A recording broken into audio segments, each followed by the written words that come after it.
বাতাসে আবার আমার চুলগুলো খুলে গেল। কি যে করি চুলগুলো নিয়ে? চুলের ক্লিপটা যে কোথায় গিয়ে পড়লো এখন তাও খুঁজে পাচ্ছি না। মিনু পেতনি তো ভুল কিছু বলেনি, সত্যিই তো দেখছি এই মেয়ের চুলগুলো অনেক সুন্দর, এমনকি আমার চুলের চেয়েও। এভাবে যে আর কত ক্লিপ হারাবো তার হিসেব নেই। এখন কি খোলা চুল নিয়ে বাসায় যাব? এই মেয়ে, এদিকে আয়। জি, আমাকে কি কেউ ডাকছেন? আমি আপনার কথা শুনতে পাচ্ছি কিন্তু দেখতে পাচ্ছি না। তোর সামনে থাকা গাছটার উপরে উঠে আয়, তোর চুলের ক্লিপ আমি পেয়েছি। সত্যি বলছেন? আমি তাহলে এখনই আসছি।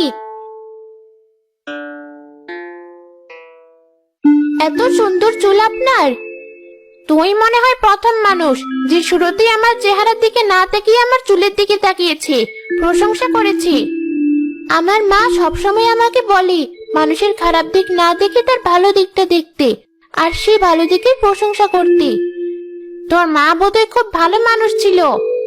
হ্যাঁ, তার চুলও আপনার চুলের মতোই সুন্দর ছিল, যদিও এত লম্বা ছিল না যে গাছের ডালে এভাবে ছড়িয়ে ছিটিয়ে থাকবে।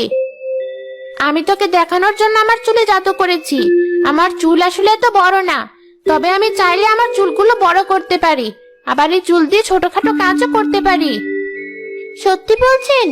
আমিও দেখতে চাই আপনি এই চুল দিয়ে কিভাবে কাজ করেন। দাঁড়া, দেখাচ্ছি। বাহ, চুলটা নিজে নিজেই আমার কাছে এসে ক্লিপ দিয়ে গেল। অবিশ্বাস্য ব্যাপার। এবার আমার চুলের আসল রূপ দেখ। সত্যি হুবহু আমার মায়ের চুলের মতো দেখতে। তোর মা এখন কোথায়? আমি ছোট থাকতেই আমার মা মারা যায়, তারপর আমি আমার ফুপুর কাছে বড় হই, আর এই গ্রামে আমার মামার বাড়ি বেড়াতে এসেছি। ও আচ্ছা, তোর চুলগুলো এত সুন্দর হলে কিভাবে? আমাকে তোর চুলের রহস্য বলবি?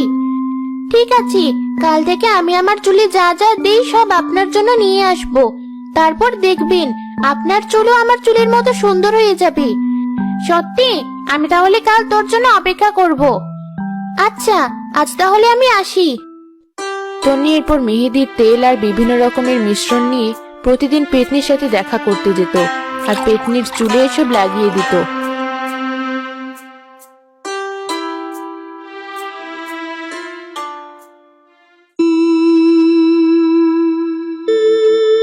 তুমি এসব কি করছো পেতনি?